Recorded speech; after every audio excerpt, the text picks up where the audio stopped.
Lalu Nabi Muhammad bersabda kepada mereka, "Kalian telah tiba dari perang kecil menuju perang yang lebih besar." Lalu seseorang dari mereka bertanya, "Apakah peperangan yang lebih besar itu, wahai Nabi?" Nabi menjawab, "Hai, Assalamualaikum. Di kanal Saling Mengenal ini, kami membahas agama dan serba-serbinya dalam renungan, kisah, dan puisi.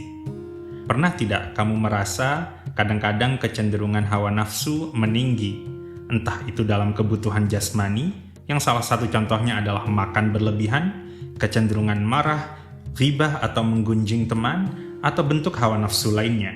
Kali ini kami membahas tentang jihad besar, yaitu peperangan melawan hawa nafsu. Medan peperangan ini adalah diri manusia. Di dalam diri manusia itu ada jiwa yang terletak di antara dua dimensi. Di atas jiwa terdapat ruh, dan di bawah jiwa terdapat tubuh. Jiwa inilah dari sisi manusia yang memegang peran utama dalam menang atau kalahnya dalam peperangan itu. Dalam Al-Quran, Allah berfirman, "Laqad khalaqnal insana fi ahsani taqwim, thumma radadnahu asfala safilin."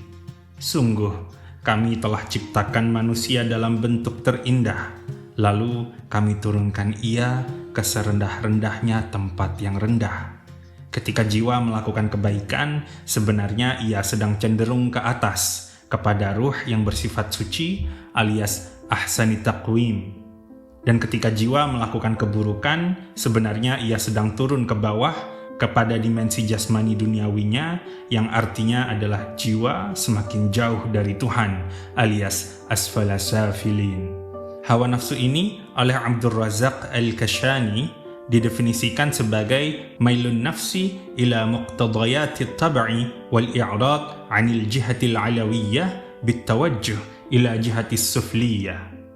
Hawa nafsu adalah kecenderungan jiwa manusia kepada tuntutan-tuntutan naluri jasmani dan berpaling dari arah atas dengan menghadap ke arah bawah. Apapun ekspresi dari hawa nafsu ini, berperang melawannya disebut oleh Nabi Muhammad sebagai perang besar atau jihad akbar. Dan Jalaluddin Rumi menguraikan ajaran tasawufnya tentang bagaimana cara memeranginya dalam tafsir atas "Kami kembali dari jihad kecil menuju jihad besar. Raja'na minal jihadil asghar ilal jihadil akbar." Wahai para raja, kami telah menebas musuh yang ada di luar sana. Namun di dalam kami masih tersisa musuh yang lebih buruk daripada dia. Membunuh musuh ini bukan pekerjaan akal maupun kecerdasan manusiawi.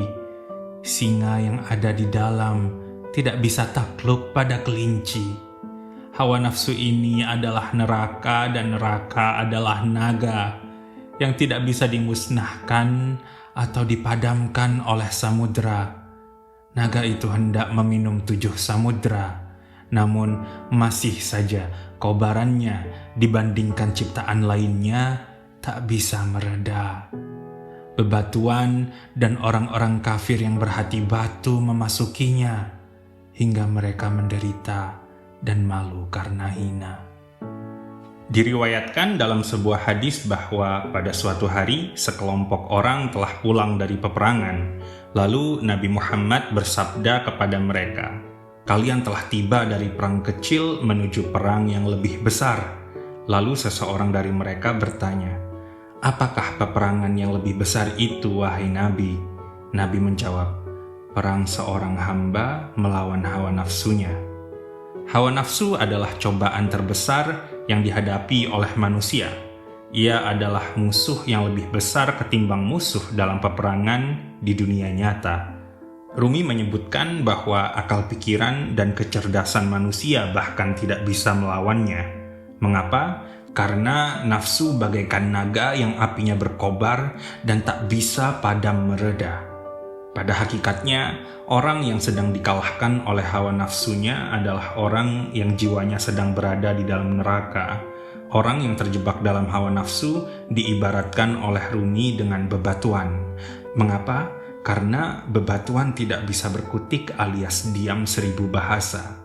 Perumpamaan lainnya adalah orang kafir Siapakah orang kafir? Orang-orang yang matanya tertutup dan tidak bisa melihat bahwa jiwa mereka sebenarnya sedang dipenjara dan dikalahkan oleh naga yang sejatinya adalah musuh bebuyutan mereka di dunia. Dalam peperangan ini, manusia bagaikan kelinci dan hawa nafsu bagaikan singa yang tidak bisa dikalahkan oleh kelinci itu. Lantas, bagaimanakah cara agar manusia terbebas dari musuh itu? Masih saja naga itu tidak bisa ditenangkan dengan semua makanan ini, hingga kemudian datang kepadanya dari Tuhan seruan ini. "Kau kenyang? Apakah perutmu sudah penuh oleh ini semua?" Naga itu menjawab, "Belum. Perhatikan saja api ini, panasnya dan kobarannya." Naga itu melahap seluruh dunia dan menelannya. Perut naga itu lalu menangis lantang. "Apakah masih ada lagi?" teriaknya. Tuhan dari dimensi yang tak bertempat menginjakkan langkahnya. Lalu naga itu mereda seketika lantaran kata kun, maka jadilah ia.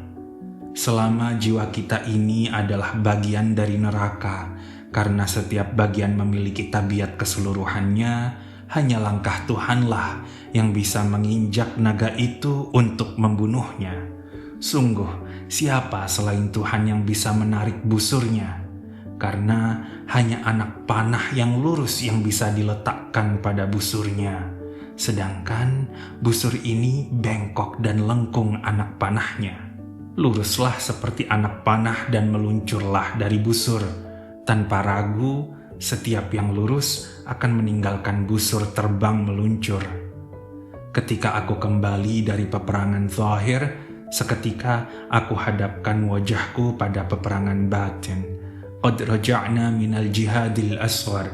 Dari peperangan kecil, kita telah kembali. Dalam peperangan yang lebih besar, kini kita bersama dengan Sang Nabi. Aku memohon kepada Tuhan kekuatan, pertolongan, dan ketangkasan untuk menggali gunung Qaf ini dengan sebatang jarum yang diberi keajaiban. Menghancurkan barisan peperangan adalah mudah bagi para singa, namun yang bisa menghancurkan hawa nafsunya sendiri adalah singa yang sesungguhnya.